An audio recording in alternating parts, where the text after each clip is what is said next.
በለአርማጭ ወረዳ በጋምጌ ቀበሌ ለጥቃት የመጣ ጽንፈኛ ታጣቂ በህዝቡ ርብርብ ወደ መጣበት ተመለሰም። ዛሬ ጠዋት ወደ በጋምጌ ቀበሌ ዘልቆ በመግባት ሚሊሻ ነው በሚል አንድ አርሶ አደርን ለማፈን ጥረት ያደረገው ራሱን ፋኖ ብሎ የሚጠራው ጽንፈኛ የጎንደር ስኳድ ታጣቂም በህብረተሰቡ የመከላከል እርምጃ በመጣበት አኳን ጉዳት ሳያደርስ መመለሱ ተሰምቷል። ጽንፈኛው ከዚህ በፊት በወረዳው ግዛና ማርያም ቀበሌ ገብቶ እንዳደረገው ሁሉ የመንግስት ሚሊሻ ነው በሚል ሊያጠቃው የፈለገውን አርሶ አደር ቤቱ ድረስ በመሄድ ተኩስ ቢከፍትበትም በህብረተሰቡ ፈጣን ራስን የመከላከል ውጊያ ዓላማው ሳይሳካለት ተመልሷል። በህዝቡና በጽንፈኛው የስኳድ ታጣቂ መካከል የተወሰነ ጊዜ በተካሄደው ውጊያ እስካሁን ባለን መረጃ የደረሰ ጉዳት የለም። ህዝቡ በወሰደው ራስን የመከላከል እርምጃ በአካባቢው የነበረ የወረዳው ታጣቂ መሳተፉን የገለጹልን የመረጃ ምንጮቻችን ጽንፈኛው ኃይል ህዝቡን በማዘናጋት ቀጠናውን እንደፈለገ አድርጎ ለመቆጣጠር እናንተን ሳይሆን የመንግስት ሚሊሻ ላይ ነው እርምጃ የምንወስደው በሚል ለማታለል እንደጣረ ተናግረዋል። ሚሊሻም ሆነ ጸረ ሽምቅ አካባቢውን ለመጠበቅ ከህዝቡ ወጥተው የታጠቁ ወንድሞቻችን እንጂ ከሌላ የመጡ ባዕዳን አይደሉም የሚሉት አስተያየት ሰጪዎች ምንም ቢሆን ሁላችንም ቅማንት በመሆናችን ለቅማንት ጠሉ ጽንፈኛ አሳልፈን የምንሰጠው ሚሊሻና ጸረ ሽምቅ የለም ብለዋል።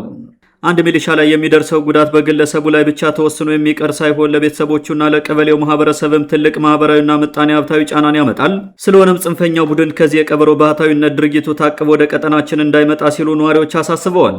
ራሱን የጎንደር ፋኖ በሚል የሚጠራው የጎንደር ስኳድ ታጣቂ ከ2011 ዓ.ም ጀምሮ ቅማንትን ጨፍጭፎ ለማጥፋት በቅማንት ጠልነት መንፈስ የተደራጀና በርካታ ዘግናኝ ጥቃቶችን የፈጸመ አካል በመሆኑ በየትኛውም የቅማንት ምድር መግባት የለበትም የሚሉ ወገኖች በበኩላቸው በየትኛውም ቀጠና ያለ ቅማንት በያለበት የበጋምጌውን አይነት እርምጃ ለመውሰድ መዘጋጀት አለበት ብለዋል። የወረዳው መንግስትም በየትኛውም አካባቢ የሚቃጣን የጽንፈኛ ስኳድ ጥቃት ለማምከንና የቀጠናውን ሰላም አስተማማኝ ለማድረግ ህዝቡን የበለጠ ማደራጀትና ከጸጥታ ኃይሉ ጋር ማቀናጀት አለበት ተብሏል። ህዝቡን ሳይሆን የመንግስትን ሚሊሻ ነው የምንገድለው የሚለን ኃይላችን በማመናመን ካዳከመን በኋላ የለመደውን ዘር ተኮር ጥቃቱን ለመፈጸም ነው ሲሉ በርካቶች አስተያየታቸውን ሰጥተዋል። ከዚህ ጽንፈኛ ኃይል የሚመጣን ጥቃት በአስተማማኝ ሁኔታ ለመከላከል ሁልጊዜም አካባቢውን በንቃት መጠበቅ ያስፈልጋል ተብሏል። ዘገይቶ በደረሰን መረጃ ዛሬ በነበረው ውጊያ ከጽንፈኛው የስኳድ ታጣቂ 2 ተገድሎ 1 እንደቆሰለ ሲታወቅ ከአርሶ አደሮች የደረሰ የመቁሰልና የሞት አደጋ የለም ተብሏል።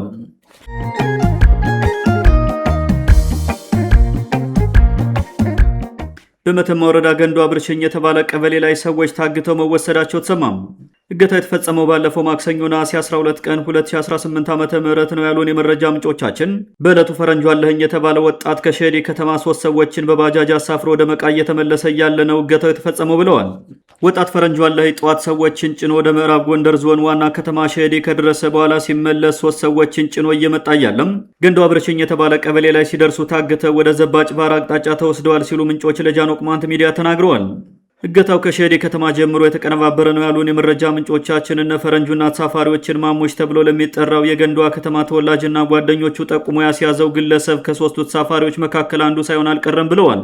ግለሰቡ ለጊዜው አብሮ ታግቶ ከተወሰደ በኋላ እንደተለቀቀ የገለጹልን ምንጮቻችን እንዴት እንዳመለጠ ሲጠየቅ ሩጫ አምልጬ መጣው እንዳላቸውና በኪሱ የያዘው ሞባይልና 50 ሺህ ብር እንዳልተወሰደበት ተናግረዋል። አጋቾች እንዲህ አይነት እገታ ሲፈጽሙ መጀመሪያ የሚያደርጉት ነገር ታጋቾችን መፈተሽና ያላቸውን መዝረፍ እንዲሁም ሽጉጥ ወይም ሰንጥ ያለመያዛቸውን እርግጠኛ መሆን ነው የሚሉ ወገኖች በበኩላቸው ግለሰቡ ታጋቾችን ለመጠቆም ከከተማው ተጓዥ መስሎ የተሳፈረ ሳይሆን አልቀረም ሲሉ ጥርጣሬያቸውን ገልጸዋል። የመቃ ከተማ ነዋሪዎች እንደተናገሩት ከሆነ ወጣት ፈረንጁ አለህኝን ያገቱ ግለሰቦች ለቤተሰቡ ደውለው 2 ሚሊዮን ብር እንዲከፍሉና እንዲያስለቅቁት መጠየቃቸውንና እስካሁን የማስለቀቂያ ገንዘብ እንዳልተከፈለ ታውቋል። ጉዳዩን ለመተማ ወረዳ አስተዳደርና ለሚመለከተው አካል እንደተናገሩና በአጋቾቹ ቤተሰቦች በኩል የታገቱ ሰዎችን እንዲያስለቅቁ ቢጠየቁም እኛ ምን አገባን በሚል ስሜት ችላ እንዳሉትና ታጋቾች ላለፉት 8 ቀናት በስቃይ ላይ እንደሚገኙ የመረጃ ምንጮቻችን ተናግረዋል። የወረዳው አስተዳደር ከአጋቾች ጋር ምስጢራዊ ትስስር ካልኖረው በስተቀር የአጋቹ ማንነትና ራሱ በሚኖርበት ከተማ ወላጆቻቸው እያሉ በግልጽ መረጃ ተነግሮት እንዴት ዝምታ ሊመርጥ ይችላል ያሉን አንዳንድ የመቃ ከተማ ነዋሪዎች ከዚህ በፊት በቀበሌያችን ውስጥ የታገቱ ግለሰቦችን የአጋች ቤተሰቦችን በመያዝ እንዳስለቀቁ ገልጸዋል። የቀጠናውን ደህንነት በማረጋገጥ ዜጎችን ከእገታና ከዝርፊያ ስጋት ነፃ ማድረግ ስልጣን ላይ የተቀመጠው የመንግስት አካል መደበኛ ተግባር ቢሆንም አጋቾች እየታወቁ አስፈላጊውን እርምጃ በመውሰድ የታገተን ዜጋ ለማስለቀቅ እጅግ በጣም አሳዛኝ ነው ተብሏል። ህብረተሰቡ እገታን በእገታ እንዲከላከል በመንግስት ቸልተኝነት እየተገፋ ነው ያሉን ምንጮቻችን የመንግስት ባለስልጣናትና የአካባቢው የጸጥታ ኃይል በእጅ አዙር የእገታው ተጠቃሚ ስለሆኑ ነው የተሰጣቸውን ጥቆማ ተጠቅመው ታጋቹን ማስለቀቅ ያልፈለጉት ብለዋል።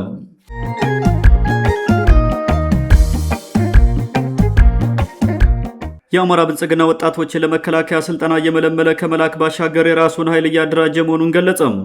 የደጀን ኃይል በሚል እያደራጁ ያለውን ኃይል በቅርቡ በሁሉም የክልሉ አካባቢዎች ለማቋቋም አበክሮ እየሰራ ያለው የክልሉ ብልጽግና ዛሬ ነሐሴ 19 ቀን 2018 ዓ.ም በምስራቅ ጎጃም ዞን አዲስ የደጀን ኃይል አሰልጥኖ ማስመረቁን ይፋ አድርጓል። ከልዩ ኃይሉ መፍረስ በኋላ በተለያዩ የአማራ ክልል አካባቢዎች የተለያየ ስያሜ ያላቸው የታጠቁ ቡድኖች በመንግስት የተፈጠሩ ሲሆን እስካሁን ባለው መረጃ ክልሉ በተለያዩ ስያሜዎች የሚያቋቁማቸው ታጣቂዎች በየትኛው ሀገራዊ መመሪያ ወይም አዋጅ መሰረት እንደሆነ ተነግሮ አያውቅም። ከሰሞኑ የደጀን ኃይል በሚል የፈጠሩት አደረጃጀት ሲጀመር ከፖሊስና ከሚሊሻ ኃይሎች የተወጣጣ ቢሆንም ቀስ በቀስ ጸረ ሽምቅ አድማ ብተናና ሰላም አስከባሪ የተባለውን ታጣቂ ኃይል ማካተት መጀመራቸውን የጃኖ ቅማንት ሚዲያ ምንጮች ማረጋገጥ ችለዋል። አንዳንድ የውስጥ የመረጃ ምንጮች እንደሚያሳዩት ከሆነ ደግሞ ብልጽግና ከፋኖ ጋር ጦርነት ሲጀምር ልዩ ኃይሉን እንደ ትልቅ ስጋት በመቁጠር ካፈረሰው በኋላ የተነሳውን ውዝግብ ግምት ውስጥ በማስገባት ከልዩ ኃይሉ መበተን ቀጥሎ የተፈጠረው አድማ ብተና የተባለ ኃይል አሁንም በብልጽግና ላይ አዲስ ስጋት በመፍጠሩ ያለምንም ኮሽታ የደጀን ኃይል በሚል የዳቦ ስም ቀስ በቀስ ለመበተን እየሰራ መሆኑ ታውቋል። የፌዴራሉ ብልጽግና ከወራት በፊት የአማራ ብልጽግና አድማ ብተናና ሰላም አስከባሪ በሚል ያደራጀውን ኃይል እንዲበትን አሊያም ለመንግስት ስጋት በማይሆንበት ሁኔታ ቅርጹን እንዲቀይር ትዕዛዝ አውርዷል የሚል መረጃ መውጣቱን ጃኖ ቅማንት ሚዲያ መዘገቡ ይታወሳል። በዚህ ጉዳይ አስተያየት የሚሰጡ አንዳንድ ወገኖች በበኩላቸው አድማ ብተናና ሰላም አስከባሪ በሚል የተደራጀው የታጠቀ ኃይል በተዘዋዋሪ የተበተነውን ልዩ ኃይል መልሶ ለመሰብሰብ በክልሉ ባለስልጣናት የተዘጋጀ እቅድ እንደነበርና ይህም ኃይል በተለያዩ አጋጣሚዎች መከላከያውን ለፋኖ ሲያስጠቃ መቆየቱን አውስተው እስከ ቅርብ ጊዜ ድረስ በክልሉ ባለስልጣናት አድማ ብተናና ሰላም አስከባሪ የሚለው መጠሪያ በስፋት ሲነሳ እንደነበርና በቅርቡ ግን እየተቀዛቀዘ መምጣቱን እንዲሁም በምትኩ የደጀን ኃይል የተባለው አዲሱ የዳቦ ስም እየተራገበ መሆኑን ገልጸዋል። የፌዴራሉ ብልጽግና በአማራ ባለስልጣናት ላይ በተለይም በጸጥታ መዋቅሩ ላይ ሙሉ እምነት እንደሌለው በርካታ ማሳያዎች እንዳሉ የጠቆሙት አስተያየት ሰጪዎች ጠቅላይ ሚኒስትሩ በክልሉ ካለው የጸጥታ ስጋት ጋር በተገናኘ ጥርጣሬ ስላደረበት የክልሉን ፖሊስ መምሪያ አዛዥ ዓመት ባልሞላ ጊዜ ውስጥ ለራሱ በተሻለ የታማኞች ታማኝ ሰው መተካቱን አውስተዋል። ፖሊስን ጨምሮ ከተለያዩ የጸጥታ መዋቅሮች ተወጣጥተው በምስራቅ ጎጃም አስተዳደር ስር ሲሰለጥኑ የነበሩ የደጀን ኃይል ሰልጣኞች፣ የመከላከያ አመራሮችና የመንግስት ካድሬዎች በተገኙበት መመረቃቸውን እንዲሁም ሰልጣኞቹ አካባቢያቸውን ሰላም ለመጠበቅና መንግስት የሚሰጣቸውን ሀገራዊ ተልዕኮ ለመወጣት ቃል መግባታቸውን የክልሉ ሚዲያዎች ዘግበዋል።